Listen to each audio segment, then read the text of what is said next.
À l'acte 5, il espère encore la changer. Mais cet espoir est chimérique, on ne peut pas changer un être. Et on n'a pas le droit d'exiger ce changement.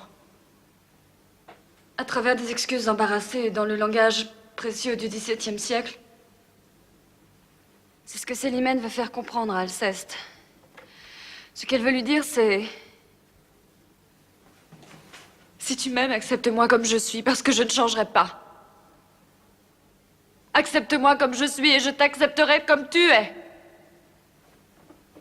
Vous êtes hors sujet, mademoiselle. Vous croyez? Parce que j'utilise ma vie privée, mes propres émotions au milieu d'un exposé didactique. C'est risqué, certainement, mais... Si je prends le risque de vous parler de l'amour et de l'amour-propre aujourd'hui, c'est parce que rien n'a changé et qu'il est aussi difficile qu'au XVIIe siècle de concilier l'amour et l'épanouissement personnel.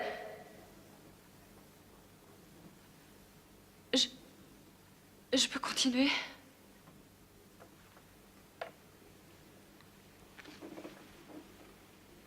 Je vous en prie. Alceste est intransigeant, égoïste, possessif. Célimène est légère, irresponsable, infidèle. Mais s'ils acceptaient leurs défauts, s'ils parvenaient à sourire de leurs différences, ce serait la victoire de l'amour sur l'amour-propre. Seulement ces sacrifices ne sont dignes que d'un grand amour. Et comment reconnaît-on un grand amour? Le jour où l'on s'aperçoit que le seul être au monde qui peut vous consoler, c'est celui qui vous a fait mal. Alors on sait qu'on est un couple. Le misanthrope, comédie ou tragédie? Musset disait en sortant d'une représentation, lorsque l'on vient d'en rire, on devrait en pleurer. Et c'est vrai.